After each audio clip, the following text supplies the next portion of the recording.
Okay. Welcome to the Rotary Club of New York, Club number 6, founded in 1909, luncheon on September 30th, 2021. It is 12 noon. We are very happy that you have joined us here today in such good numbers, and more coming in as we speak. As it is our tradition, we start with the Star Spangled Banner by Audrey Levine, who is joining us via Zoom as well. Audrey? Hello, can you hear me? Yes. Good morning, Audrey. Good morning, everyone. Hi, Gerard.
Thank you very much, Audrey. You're welcome. Without further ado, I introduce to you the president of the Rotary Club of New York, Judge Gerard Schriffen. Thank you very much, Andreas. Good afternoon, everyone. Thank you all for being here. I'll preface my comments by reminding everyone that that we are recording this meeting because we have a number of sister clubs around the world who may not be able to be with us at this time frame. So we'll make this all available to them from Mexico all the way through to Taiwan. So again, welcome everyone. We're very privileged today to have Mr. Michael Collins, who's the executive director of the the Institute for Economics and Peace. And I'm not going to really discuss very much what they do because I'm going to let Michael discuss that. Basically, what he and the organization does is to develop partnerships with America's-based governments, civil society, organizations, foundations, universities, businesses, and think tanks to build the Institute for Economics and Peace, to build a presence for them and to have an impact throughout the Americas, focusing on the use of the Institute for Economics and Peace for a positive peace framework as a training tool and as an evidence-based metric for peace-centered development. Something obviously everyone's in favor of, but just how the mechanics of this are done, we will learn that today. So without further ado, it's my privilege to introduce us to Michael Collins to our September 30th, 2021 luncheon meeting. And Michael, welcome. Stage is yours. Excellent. Thank you very much, Gerard. I do greatly appreciate it. And it's lovely to have the opportunity to address you all. And it's nice to be able to see Summer Lewis on the call today, who is actually the Rotary IEP Partnership Coordinator. Rotary and IEP have had a partnership for just over 2 years, actually 3 years now, since 2017, in which we have essentially jointly worked to be able to effectively build peace around the world. I'll probably sort of jump in straight into a bit more about the Institute and the work that we do, and then perhaps at the tail end of this, but in a sort of a last but certainly not least format, we'll jump into the partnership and all of the potential that we expect to see through the partnership, hopefully with your support over the coming year. So let me just go ahead and share my screen here. And we're going to start with sort of a very simple question, one which a lot of you are already going to be a lot more qualified to answer than I would. But I often find that it's kind of sort of useful to come back to this, because when we think about what is peaceful, invariably, no matter how much we've sort of thought about it, especially when we see places like Afghanistan on the news, Mali, conflict in Colombia, that is where our head goes, right? That is where That is where our thinking goes. And that is where invariably a lot of the analysis happens, right? When there is conflict, when we think about peace building, when we think about what needs to be done, it is these countries that we tend to focus on. Now, while this particular sort of element is absolutely critical, we feel in many ways that that doesn't always provide sort of a full picture, right? The roots of conflict, or the roots of a conflict tree, are not necessarily the same roots of a peace tree. And there's sort of a couple of analogies that we commonly use to sort of describe this. And that is that, for example, if we want to know what leads to a long and healthy life, there's only a certain amount of information we're going to get from studying disease or from studying people who are ill, for example, right? Similarly, if we wanted to study the properties of light, there's only a certain amount of information we'd be able to glean by studying darkness, right? So as we can see, peace building is actually much broader than the study of conflict alone, or at least it should be. So IEP as an organization, what we're set up for is we're dedicated to shifting the world's focus to peace as a positive, tangible, and achievable measure of human well-being and progress. Now, you know, when we think about the things that create peace, the study of the field of peace studies is actually relatively new. It's only been around for sort of 40, 50 years. And even today, a lot of the things that we think build peace over time are more framed from a philosophical perspective, perhaps a moral perspective, or even an ethical or religious perspective. There's very little that we actually know quantitatively about what creates and sustains peace. So this is primarily what the organization is set up to. We do this through quantitative research, through mathematics, and through statistical analysis. In a nutshell, in a very, very simple way, the organization tries to do two things. It tries to answer these two questions, the ones that you see here. What are the world's most peaceful countries, number one? And number two, what is it that they have in common? The idea here is that if we have a better understanding of what creates and sustains peaceful societies, we can then take that information, we can replicate that in our own, independently of our own levels of peace. Now, some of you may be familiar with these sort of two terms here. These are sort of commonly used in the peace building field, and they actually run quite parallel to these two questions. It's the idea of negative peace and positive peace.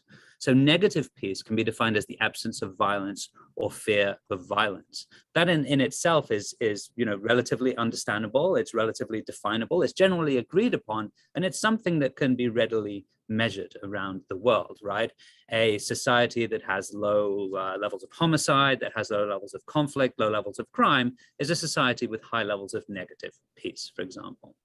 Positive peace, though, is something that's a bit more richer. It's more systemic, it's more complex, and it's about the attitudes, institutions, and structures that create and sustain peaceful societies.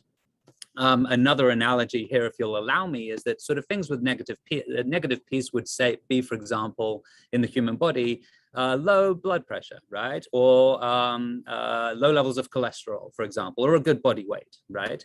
Positive peace would be the equivalent of sleeping well, eating healthy food, and maintaining low levels of stress. So as you can see, there are two different kind of sort of definitions of peace that are complementary, and both of them are important to measure. Now, with regards to positive peace, IEP produces the Global Peace Index. It's thankfully been very well received and has now become world renowned in terms of providing an annual report that can measure peace around the world. It's based primarily on the absence of violence or fear of violence. We've been doing it for about 15 years now, and it sort of measures peace in, negative peace in a multi-dimensional way. Now, I am aware that a number of you may be familiar with some of IEP's research to date, so I'm going to kind of sort of skip through this pretty fast, but we can always jump into any of these points in as much detail as you would like later on. So, for example, very quickly, in terms of sort of the indicators that we use things related to domestic and international conflict, numbers of battle deaths, for example, and the number of conflicts happening around the world. There are measures of internal societal safety and security, so levels of violent crime, homicides, incarceration. And then there are elements related to levels of militarization as well. People often ask the question, why is levels of militarization included as in this? When we think of violence or the absence of violence, we perceive that if we feel that we need a military, if we feel like we have a police force, for example, it's because in essence, we're afraid of the fact that there will potentially be violence if we do not have it. So in many ways, it is symptomatic of levels of peacefulness around the world. So that's included too. So when we bring all of these things together, we can actually sort of basically rank countries, just like a Rotten Tomatoes sort of movie ranking, countries according to their levels of peace. This in 2020 were the 10 most peaceful countries around the world. And these were the 10 least peaceful countries here. And let me just cycle kind of sort of back and forth between these two for a minute, because if you refer back to the first part of the conversation, we talked about studying peaceful countries as opposed to countries in conflict, right? Think of the different characteristics of some of the countries compared to this sort of top and bottom ranking here. Now, for anybody, I know a number of people are joining us from the International Services Division. So you can actually go on the IEP website and you'll find this interactive web map that allows you to be able to click on any country that you may be working in or interested in and to be able to see where it ranks on the Global Peace Index and also its trends in peacefulness over time.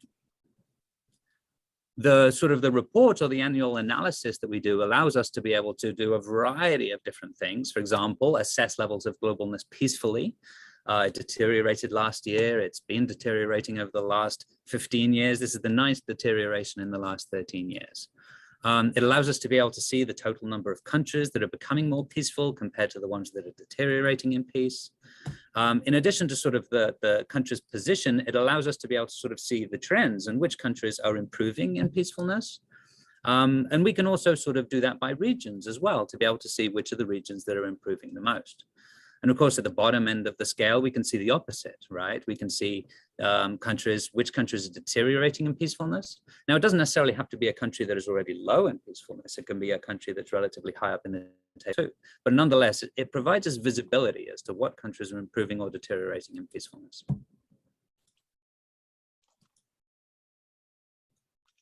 Now, one of the other things that it allows us to do is because we have all of these different indicators, it allows us to be able to kind of sort of see what are the particular things driving, for lack of a better word, some of these deteriorations, right? So, for example, we've seen that a lot of the deteriorations in peacefulness last year were due to the increase in violent demonstrations around the world and the subsequent political instability, as well as an increase in military expenditures and general militarization. Some of the improvements last year are related to a general reduction in the number of deaths from internal conflict, for example, and the reduction in the impact of terrorism.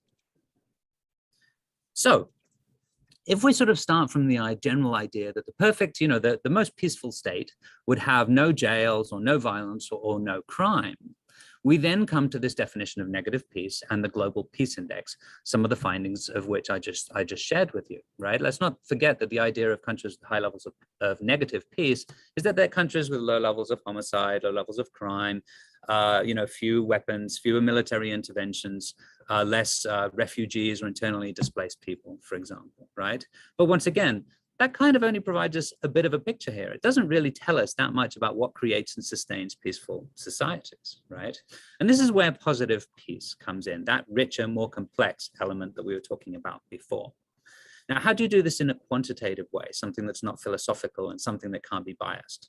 Well, what we do is we take the results from the Global Peace Index, which we discussed here a minute ago, and we then cross-reference all of those different rankings with thousands upon thousands of different socioeconomic data sets and attitudinal surveys to be able to determine what are sort of the snippets of information on one side, right? Or what are the trends on one side that go up and down or improve or deteriorate that then create or that then are sort of correlated with improvements or deteriorations in peacefulness, right? Now, we never sort of talk about causality because these things are very, very complex.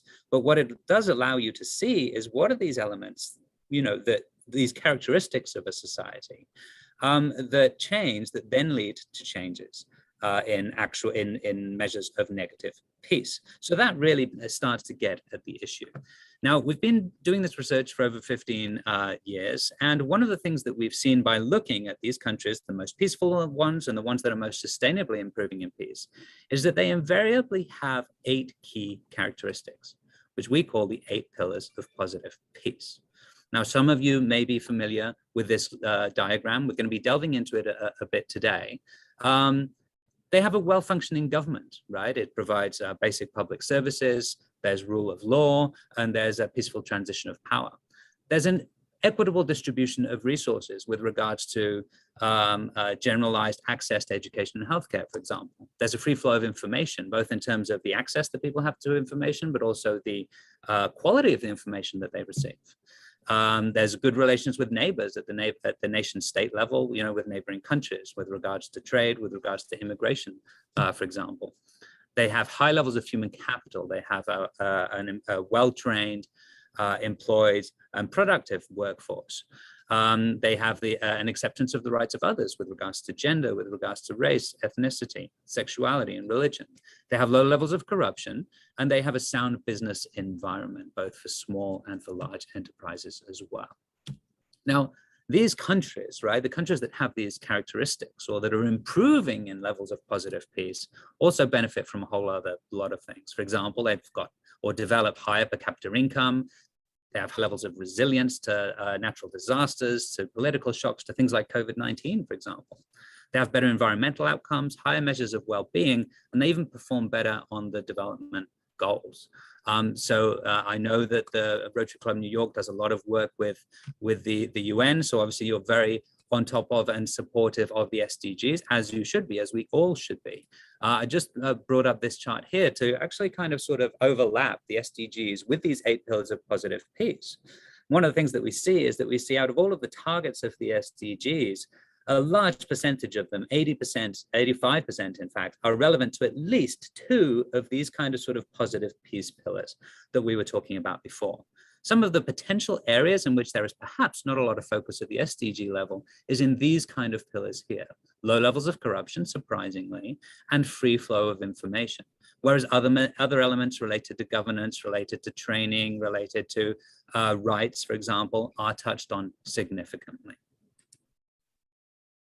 Now, there's a couple of sort of cool things that begin to happen when we look at the dynamics related to these different pillars. And this is where I hope we'll kind of sort of begin to be grounding on the work of Rotary as an entity, as well as the work of the UN as well.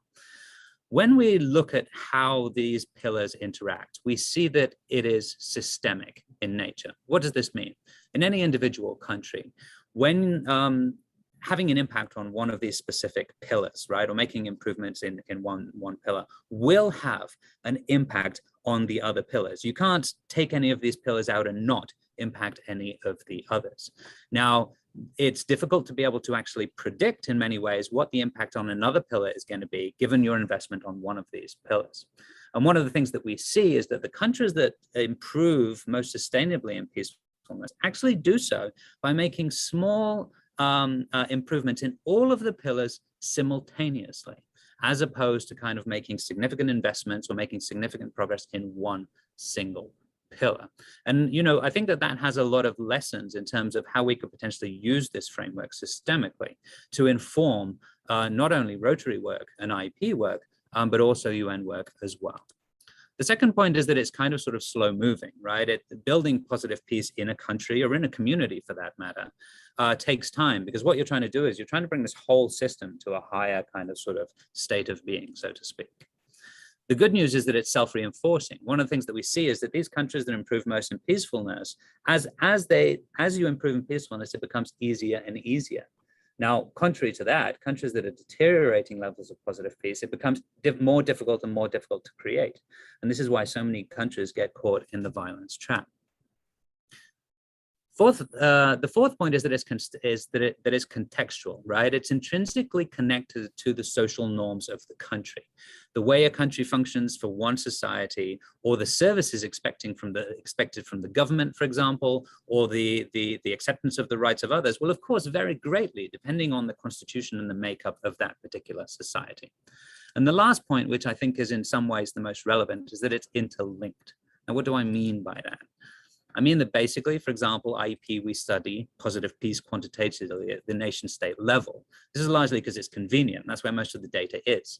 But when we think about positive peace systemically, you could actually use this framework to be able to sort of evaluate positive peace at the international community level, right? Such as through the work of the UN, for example. You could think of it on a planetary level, but you could equally think of it in a smaller domain.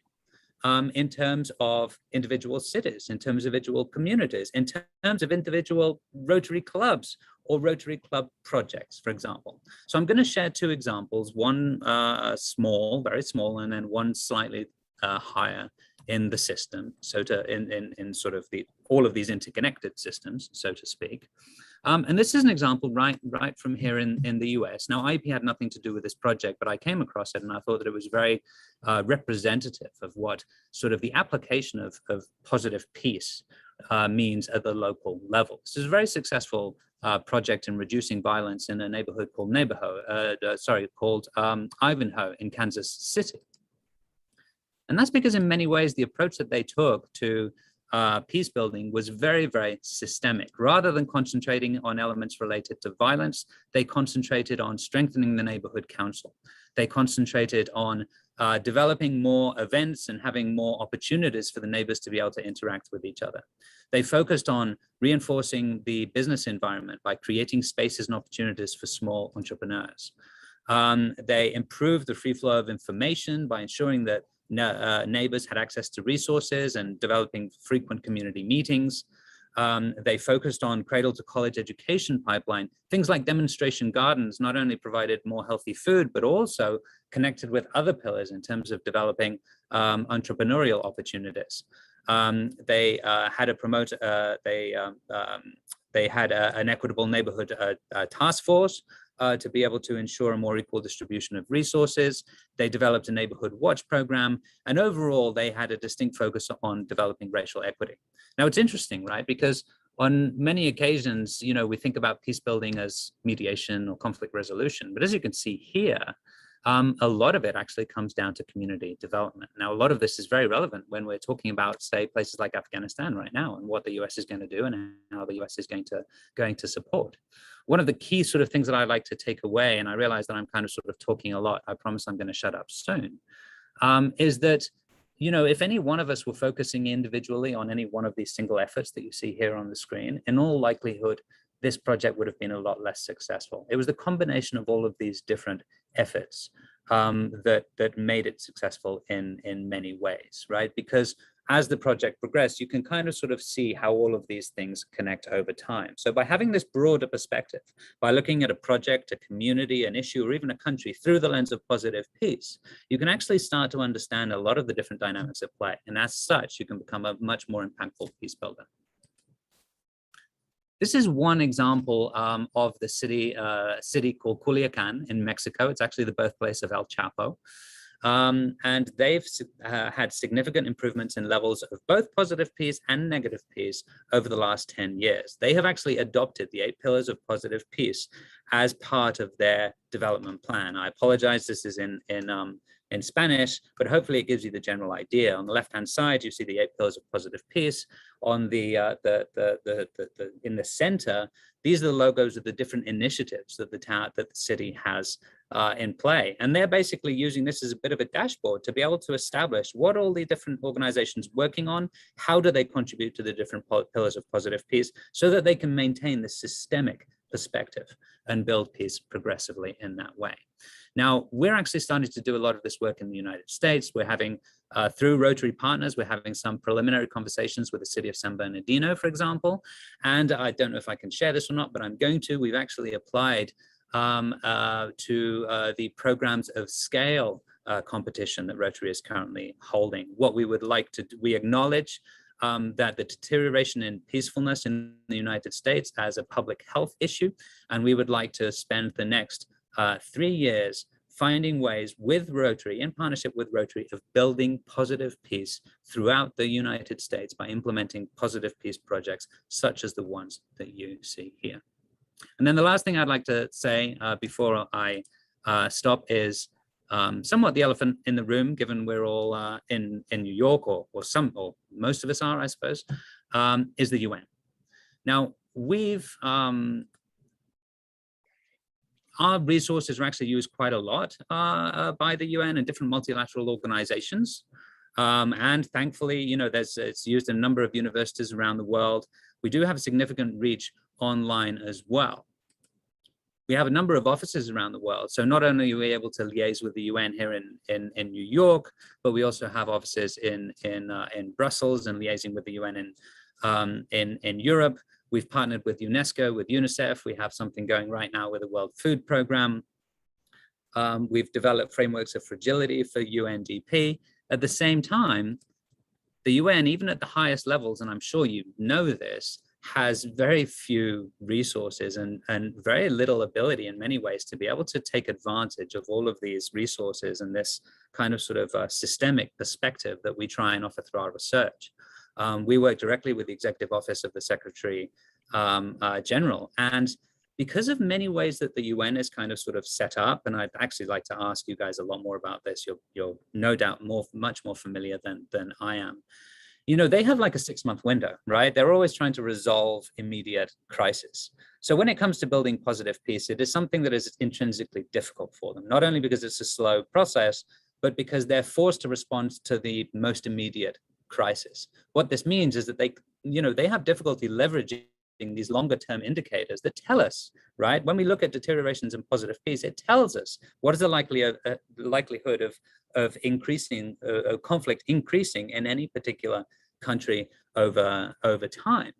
But they have a lot of difficulty trying to kind of sort of leveraging that. So one of the things that I'd love to kind of sort of discuss in potentially open discussion is how could we, taking advantage of the existing partnership within Rotary, partner to be able to really reinforce in many ways the capacity of the UN to be able to take on board some of these systemic elements and to be able to leverage a lot of this research in a more effective way. How can we make the UN a more effective entity?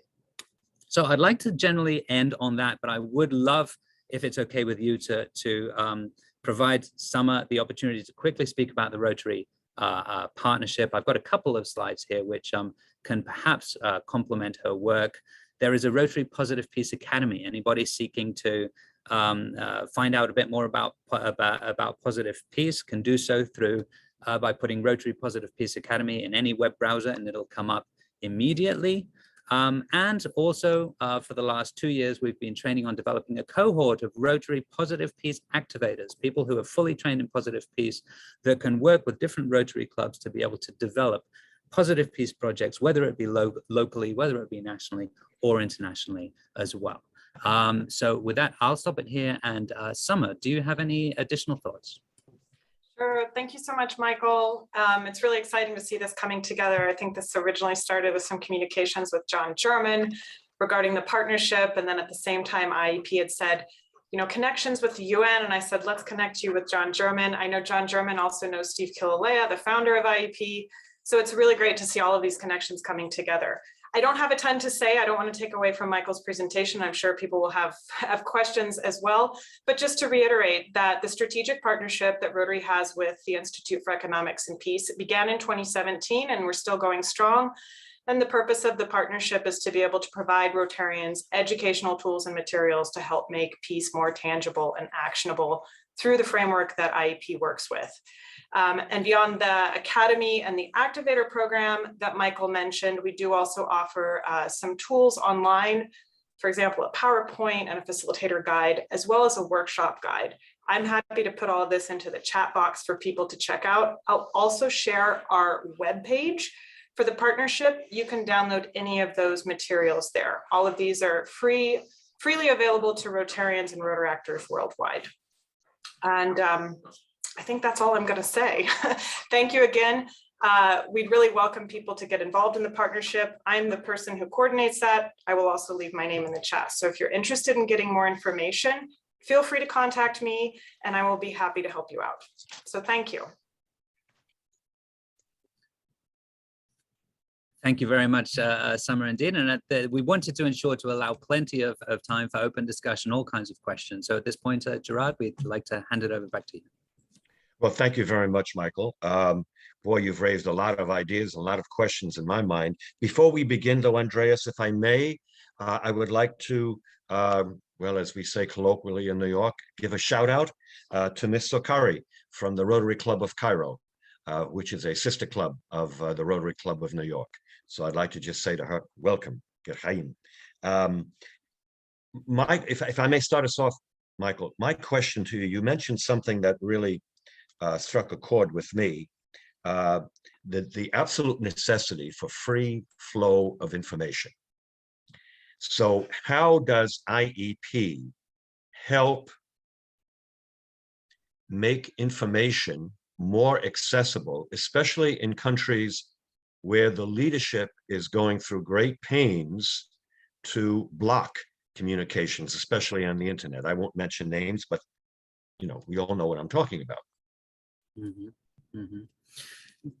Great question, Gerard. So, I mean, there's a couple of things that I'd say. I mean, with regards to that pillar, which is, you're absolutely right, it's critical. It's essentially one of the 8 pillars of positive peace. What could be more important than that in some ways, right? I mean, we measure things like number of the specific access to information. Now, IEP is not sort of an implementing organization. We're a think tank primarily, which is why we so much value the partnership with Rotary, because Rotary is a doing organization, right? So free flow of information starts with having more access to things like internet, right? Internet connectivity. This is something that is already significantly increasing around the world, but there is still a great need to do. But of course, with that, in many ways, comes goods and bad, right? And bad. We've seen this deterioration in the quality of information that people are receiving as well, which is perhaps contributing to a lot of the social tensions that we are seeing right now. With regards to censorship, that is also something that we track. So it does come through on our sort of positive peace index, right? Which is a ranking of countries according to the levels of positive peace. That does come through there. Now, in terms of what we specifically do beyond, promoting the importance of this, is that we make all of our reports freely available to anybody, not only the reports, but also all of the presentations that we do as well. And we're extremely transparent in our methodology.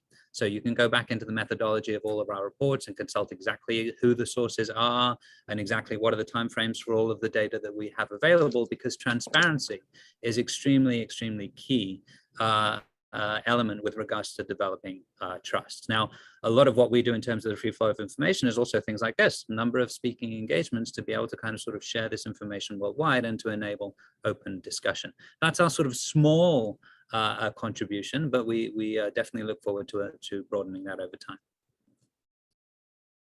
Tatiana, you have a question? Would you like to ask it personally? Tatiana Androsov? Well, the question is, have you tried to measure the impact of environmental degradation, of course, including climate change on peace? So this is actually, Tatiana, thank you for asking the question, because this is a fantastic segue to an upcoming report that we have called the Ecological Threat Report. It was called the Ecological Threat Register last year, which was the first time that we actually published this report, and it does exactly that. What it does is it compares countries' exposure, the same countries that you saw here for our Global Peace Index, to a variety of different ecological threats. Now, this is independent from climate change because ecological threats are present, but climate change does act as a sort of as a distinct aggravator here. So that should be said. What it does is it looks at countries' exposure to things like food insecurity, water stress, population growth, which can also be a risk, and also elements related to floods, droughts, temperature rises, fires, sea level rises, for example. And then it takes that and it then compares that to countries' level of positive peace. Now, we talked about levels of positive peace being comparable to a country's resilience. So bear in mind that there are some countries around the world that are exposed to many, many different ecological threats, but they're very resilient. They have the ability to be able to deal with it. Very recently, Germany had horrendous floods. In fact, New York had tremendous floods, as I'm sure you all know. I was very surprised, actually, by the amount of people who died in New York because of those floods, perhaps a sign that we're developing less resilience. But nonetheless, places like the United States, places like Europe, they're very resilient, right? So what the Ecological Threat Report does is it actually compares that exposure to levels of resilience to identify specifically what are the most vulnerable countries on the planet with regards to ecological threats, what is the cost, what is the risk, and what we as an international community should be doing to support these countries. Perhaps, Michael, you or Summer, can you give us an example of a Rotary group in any country that has adopted or created a project dealing with these 8 pillars and discuss what they have done and what kind of success they've had. I'm actually looking for a model for Rotarians to replicate around the world. Summer, if it's okay, I'm going to take this because I actually have a couple of slides in the background. Go for it. And Summer will be familiar with this example as well. And I didn't actually share it today because I thought some of you may have already seen it a few times, and I thought, let me not share it. But I nearly did because it is very Rotary, and it's actually the first positive peace project that came out. And this is why we like showing it, because it actually inspired in many ways all of the work that the Institute has done since. So let me go ahead and sort of share those, share that very quickly, because I think it would be nice to be able to sort of see it in person. Here it is. So this was a project that happened between 2017 and 2019 in Uganda. It was done by a Rotarian called Jude Kakuba, who attended a very initial form of positive peace workshop, something a bit like what we've seen today, but in a bit more detail. And he'd been working on a literacy program for a number of years with relatively little success. Now, after the workshop, he thought, how could I apply these pillars in a way that would kind of sort of, be impactful, right? How can I strengthen my project using this new perspective? Now, he kept the sort of the central theme of the program, right, which was to improve student conditions, right, and enrollment rates and academic performance overall. But he thought about it from a positive peace perspective. How could he build positive peace in and around the school system? Because as we know, systems with high levels of positive peace become more resilient, become more effective, become more cohesive. So he looked at the school project and everything, the work they were doing through each of these pillars, and tried to connect in any way he could his work with these different pillars. Now, when we talk about this, we usually bring up these pillars one by one, but for kind of sort of a general idea, I've brought them all up at the same time. But, we talked about well-functioning government being very contextual, right? A well-functioning government in a school does not mean the same thing as a well-functioning government in a country, right? A well-functioning government in a school talks about, okay, well, who is on the school council?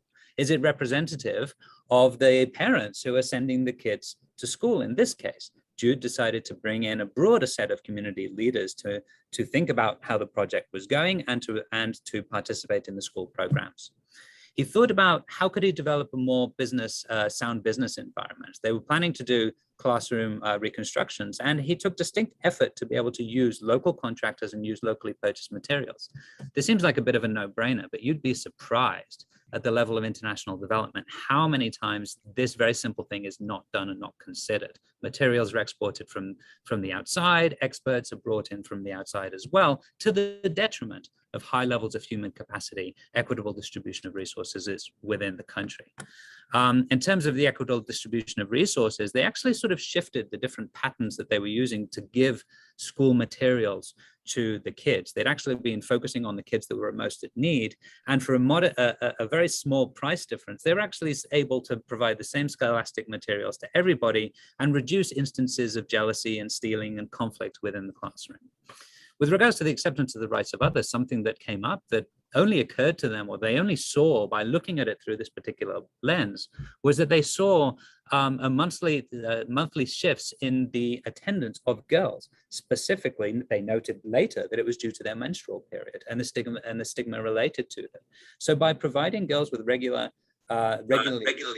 sanitary pads, they were able to actually increase school attendance that way. They planted fruit trees to be able to stop students raiding local orchards. That was causing conflict with neighbors. With regards to free flow of information, Gerard, a pillar very important to you, of course, they partnered with a local radio station to share more information about the project and to talk about progress. They aim to reduce high levels of human capital. You can see some more examples here of things that they put in place, including more regular medical checks.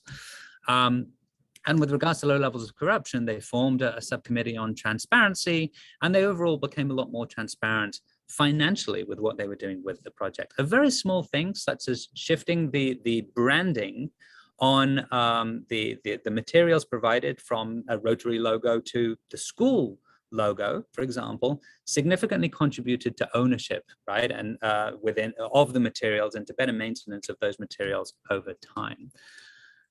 The result of this project was pretty phenomenal, and I don't think that it was any one of these elements. It was in many ways a combination of all of them. That's the point, right? But what they saw was a significant increase in pupil enrollment since they put these elements in place, and significant increase in pupil performance over time, increases that have maintained to this day. So that's one example, and thank you very much for giving me the excuse to, giving us, I should say, the excuse to show that one. So Michael, I uploaded into the chat the positive peace case studies brochure that IEP has, and that particular example is in there. So if people are interested in seeing that. Fantastic. Thank you very much, Salman. Thank you. Dr. Georgia Nora, would you like to address your comments? Thank you for the presentation. My question actually is considering peace building as probably a cheaper way to address global conflict instead of going out and squandering lots of money, billions in procuring armaments to fight wars, instead of going through those little things we could do to bring about a peaceful resolution of such situations. Would you mind expatiating, sir? Yes. So, I mean, the short answer, George, is you've hit the nail on the head. We released a brief recently, on Afghanistan, using some of the existing calculations on the cost of the conflict in Afghanistan to assess the overall amount of money that had been spent. Now, when we take into account all of those costs, it came to the cost of actually having the war in Afghanistan was $50,000 a year per person in Afghanistan.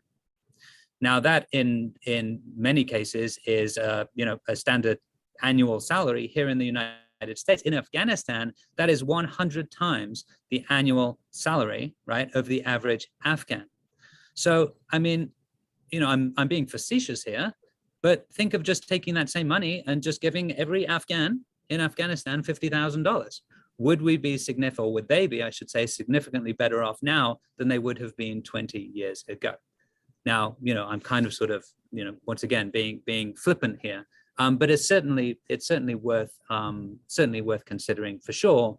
And it's, we certainly hope that we are making a strong case for that. I mean, the benefits that we see to investing in positive peace specifically are enormous. And we delve into this in a lot more detail in all of our research. As levels of positive peace increase, we see significant return in terms of economic growth. This resilience that we were talking about, countries' ability to be able to withstand all forms of crisis and therefore not have to invest or be economically impacted by these crises further down the line, is also something of note. Thank you. All right. If anyone has a question, please put it in the chat.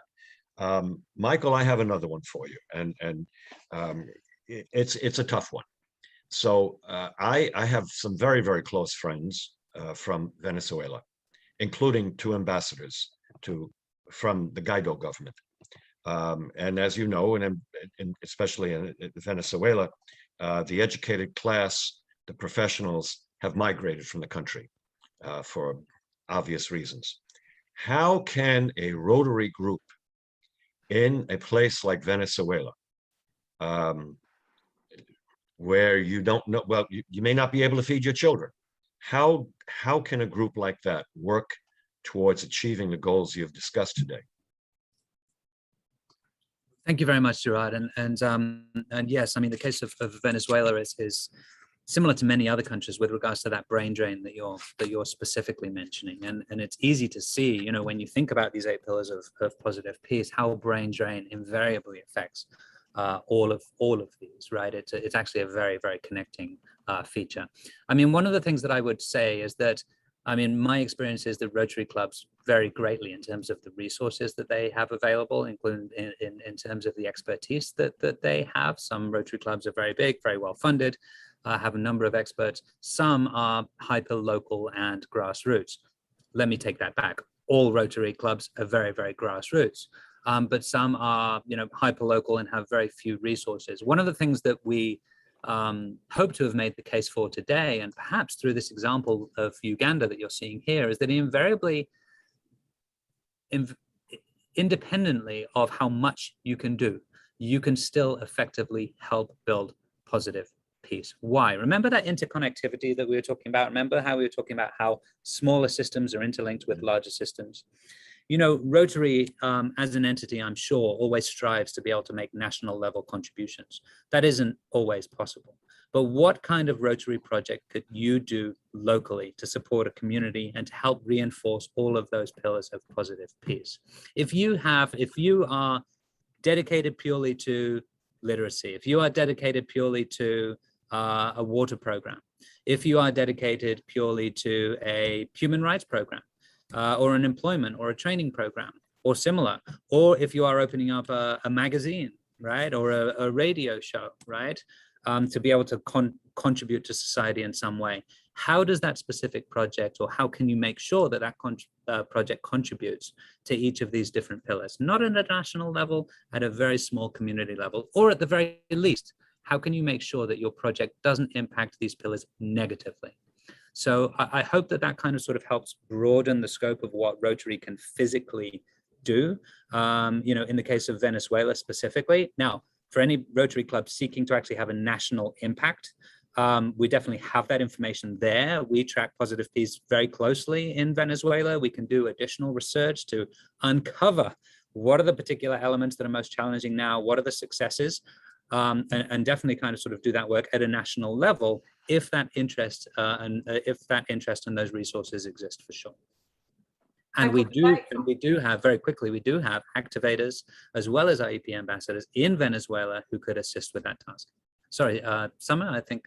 That's exactly what I was going to add. And I put something in the chat box, an article from one of our activators in Venezuela, who's a Rotarian. So we have two positive peace activators that are in Venezuela. One is a Rotarian, one is a Rotary Peace Fellow. And their work as activators is to basically work with Rotary clubs, Rotaractor clubs. Mostly what they focused on is education. So looking at doing a certificate in positive peace with the entities that they work with more directly. But if anyone is interested in connecting more directly with those two people, I'm the person who can facilitate that contact. We do know that, and we get updates from them though, as to how things are going.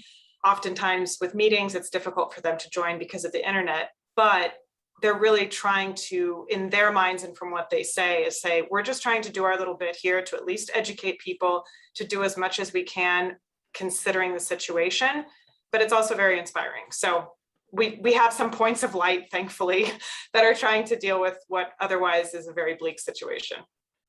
Thank you. Ms. Sokari from the Rotary Club of Cairo, please unmute yourself, ask your question. Yes. Thank you very much. I'm really enjoying this session very much. And I was just trying to comment on the literacy programs that the Rotary clubs mostly all over the world are engaging in. We in the Cairo Club, Rotary Cairo Club, we are investing now in children, teaching children how to read and write at the very early age before they become illiterate at a later age. And I find that this is much more rewarding. I've adopted a nursery school, and Rotary Club of Cairo and others have helped considerably in making this a real success.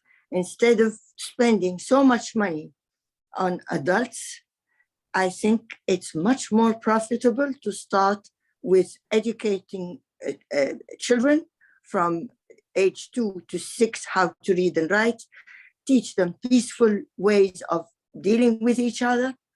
And I am definitely planning on taking some of your points of view and implementing them in the nursery schools that I have adopted with the help of the Cairo Rotary Club in Egypt. Thank you. Thank you for being with us. Okay. Thank you very much, thank you very much, Mr. Kari. And you know, you obviously do absolutely wonderful work, and similar to what you were mentioning, Gerard, Mr. Kari, you know, that early childhood development. I mean, you can just see, right? You can just see the different ways that it connects with all of these pillars over time. I mean, today's children are tomorrow's leaders. So in that sense, I think that you're doing invaluable work. Absolutely. Mr. Limbe. Hi. Hi, Mike. I was following the Colombia Peace Initiative. And you guys, you did a wonderful job in Colombia by following the peace initiative between the warring factions. The way how you structure your body, your organization, the way how you getting feedback from them, and how you collaborate with the government and the local community, and which is actually it's wonderful. So I was wondering, especially in Africa. Africa is a zone of so many civil war. So the way, I don't know is it possible that your organization can collaborate with certain countries in Africa in order to implement the same model of Colombia into some other African country where there's a war, you know? And then also, what is the methodology that you can able to collaborate with the government in order to give you a piece of security so that you can be freely for them, you can be freely to exchange the information with them and then to monitor the peace process. Excellent. Thank you for the question, Mr. Limbe. And I'd love to be able to have our Director of Africa, Trustman Mombe, here with us today to be able to actually share some more details of IEP's work throughout the African continent. He's based in Zimbabwe in our IEP office there, and I'd be extremely happy to put you in touch. I mean, the short answer is yes, absolutely. We are completely available and very eager, in fact, to do this. So it's wonderful to be able to kind of sort of create that connection. I know that there are a number of initiatives underway and have been in the past. For example, I remember, once again, it would be very good to be able to have him here with us today, but specifically, different meetings have been held with different members from the government in Uganda, for example, who had in many ways not been speaking to each other or were so far apart in terms of our position that they basically could not find any ways of productively talking to each other. The Positive Peace Framework was used in conjunction with Rotary to be able to bring these parties together, to be able to talk about the future of the country in a productive way. Slightly further north, we did similar things with youth in Libya, for example, from different warring factions during the Libyan civil war, to be able to talk about future peace building initiatives in the country as well. We've actually developed positive peace reports, specifically looking into data related to the country, specifically in Zimbabwe, provided to the Ministry of Mining and the Environment and Energy, to be able to help them be better informed about what are the specific levers that the government can pull in terms of helping to improve positive peace in the country. All of these initiatives are ongoing, and we're of course extremely interested in sort of expanding that work. So I very much look forward to putting you in contact with Trust, Mr. Limbe. John German, you mentioned something about foster children. I'm going to give the opportunity to ask you a question or comment if you wish. So Michael, we have a particular project that the Rotary Club of New York has become engaged in.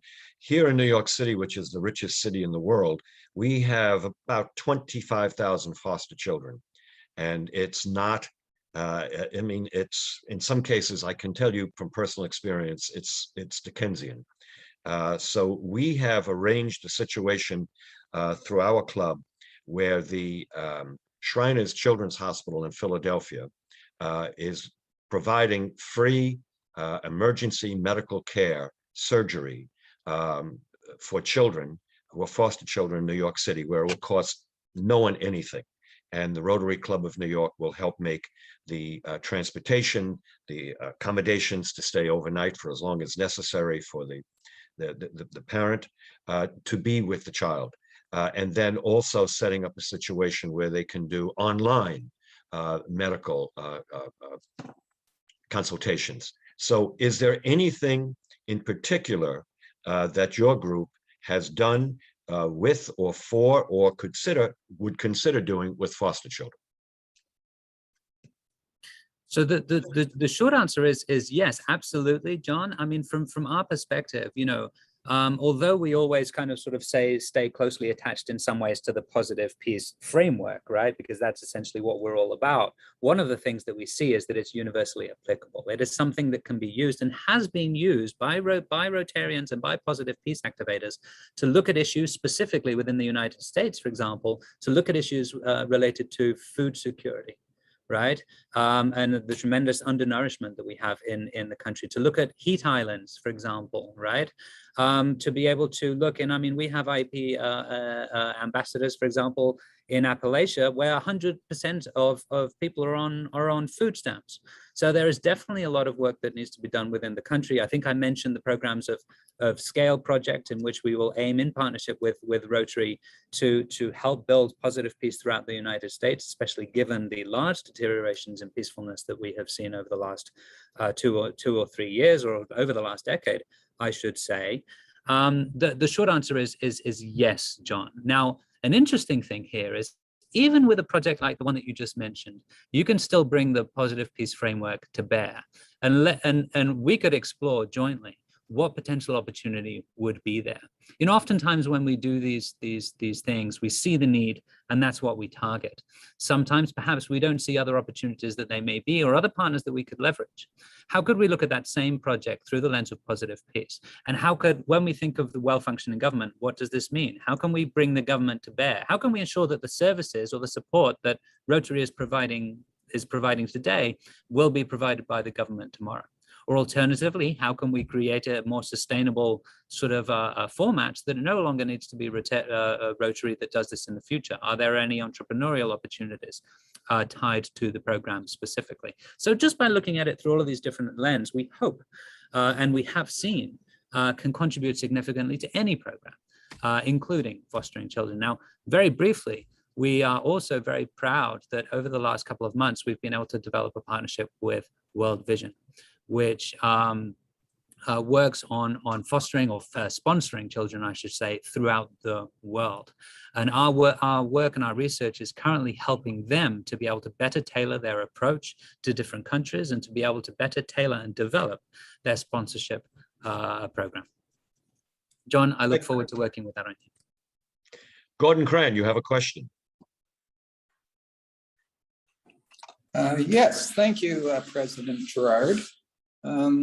Regarding connections with Rotary, I'm wondering about IEP's connections with the Rotary Peace Fellowships program, in particular, Rotary Peace Fellows around the world, and the 7 Rotary Peace Centers, including the Makerere University Rotary Peace Center in Kampala, Uganda.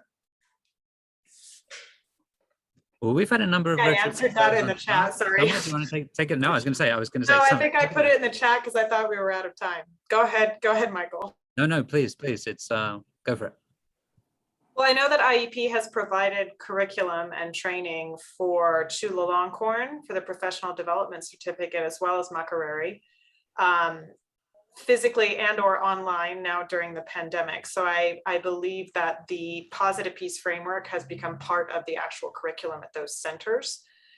I know that for me, when I was a Peace Fellow, I don't know if I mentioned that, so I was a Rotary Peace Fellow at University of Queensland 2011, 2012. That's when I first heard about IEP, because we had someone come from the Sydney office and visit the Peace Center. So there are definite connections between the two entities in terms of education, the educational component.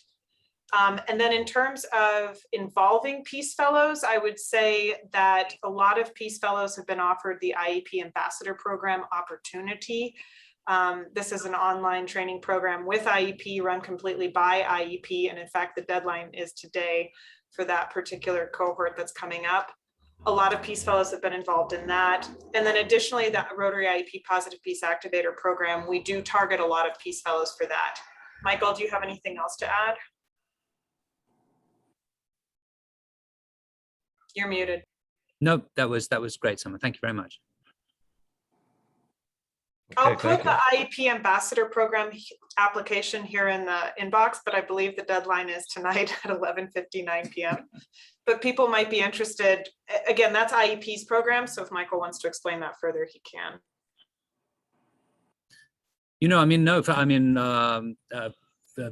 from my perspective, you know, the IEP ambassador program, basically what we do is we try and provide people with sort of a grounding in the research and sort of empower them to be able to sort of become more effective peace builders in whatever domain they happen to work in. And a number of you have sort of shared your particular areas of focus or domains here. So you can sort of see it as hopefully you can see it as being sort of applicable in the same kind of way. It's open to absolutely anybody. Of course, we invite all of our Rotary partners. And once again, just to emphasize what Summer mentioned about our Peace Activator program and the great resource that Rotary already has available there. And I think probably what 80% of activators are perhaps Rotary Global Peace Fellows. Is that right? I would say, yeah, somewhere between 60 to 80%. The different cohorts that we have, it depends. But yeah, it's the vast majority for sure. Well, Michael, this has been a real, actually, it's been a treat for all of us. Thank you very much to you and to Summer. I appreciate very much what you've brought to us and everyone's participation. I will add something. We have a project in the Rotary Club of New York. Unfortunately, it's been on the back burner for the past year or so because of the COVID pandemic. But we have the commitment from the Police Commissioner, City of New York, and from Eric Adams, who will probably be the mayor of the City of New York, to participate with us in bringing together the leadership of the New York City Police Department and various community leaders throughout New York into a series of public meetings where the public will be invited to listen to the interaction between civic leaders and the leadership of the NYPD, and they will be able to address their issues directly with these people in an effort to bring, well, to better the communications, literally, between the police and the people of the City of New York. We were originally intending to do this at large public meetings, but because of the pandemic, we considered using Zoom, and we decided it really wouldn't be as effective as it really needs to be, because you kind of need that spontaneity of having hundreds of people in a room. So I think we're getting close to the point rather, where we may be able to do that in the next few months, and we will invite everyone. But I think, Michael, and some of this kind of goes along with your 8 pillars. Yes, Gerard, it does, absolutely. And if it's okay with you, let me take the opportunity to once again to refer to that Programs of Scale program. And the reason is that we're actually doing that in partnership with Police to Peace. It's a small organization, it's relatively new. A number of you may be familiar with it. Lisa Broderick, who is, I think, the president-elect of the Rotary E-Club of Peace, is kind of sort of the main institutional partner. They're actually doing currently a lot of that work in Portland and Seattle. You know, to the extent that it would be feasible, or to the extent that there would be interest, I'd love to be able to incorporate Lisa in this as well, and bring to bear the positive peace framework in that way. I think that would be an absolutely wonderful experience, and we would hope to be able to contribute. So thank you, Gerard, and I'd love to stay in touch about that. Yes, we definitely will. We're doing this also. We have the Rotary Club of Chinatown in Manhattan and the Rotary Club of Harlem are cooperating with us, and we will all sponsor these meetings between the New York City Police and New York citizens to discuss the issues and reach solutions. As you can tell, my opinion about a lot of the issues we all face is lack of communication between both parties. So hopefully we can, reach some actual solutions.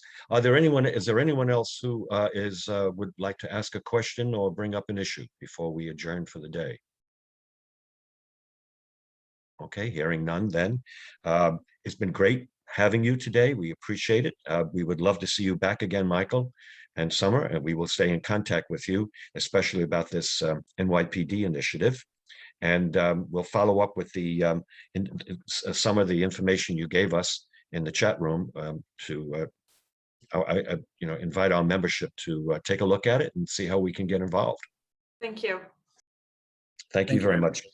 Good to see a lot of good friends today. Wilfred, Henry, George, Julie, Malika, Olaf. Oh, by the way, Malika, do you want to say any, before we adjourn, do you want to say anything about the United Nations breakfast coming up? I think she's muted. Well, we have a United Nations breakfast once a month, the third Thursday of the month, and we've been planning on having it directly at the United Nations. But as most of you already know, the United Nations is still closed.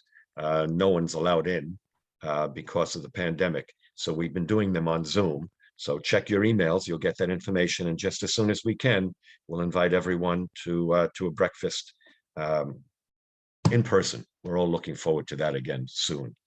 All right. Anyone else have a comment? If not, Andreas, you want to close us out, please? Yeah, absolutely. I just wanted to bring everyone's attention to next week's program. Oh, yes, thank you. Day, same time. And we will have Angela Quevedo. She's an environmental advisor to the World Bank. She will be our guest speaker. That's about it. So with that said. That sounds great. All right. Thank you again, everyone. Stay well. Peace to all. Thank you.